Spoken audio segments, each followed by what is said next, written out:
आणि सुनेत्रा पवार यांच्या जीवाला रुपाली चाकणकर यांच्याकडून धोका असल्याची तक्रार एसआयटीकडे दाखल करण्यात आले बीडमध्ये एका व्यक्तीकडून। या तक्रारीमध्ये काही तथ्य आहे की हा खोडसाळपणा आहे याचाही शोध सुरू आहे।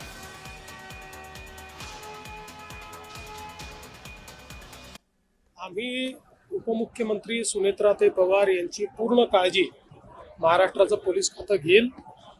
महाराष्ट्रामध्ये आपल्या पोलीस खात्याने यापूर्वीही चांगली कामगिरी केलेली आहे, त्यामुळे जरूर अशा प्रकारचं पत्र असेल काय जे काही येत असतील त्याची चौकशी पण केली जाईल, पण योग्य सुरक्षा तर आहेच।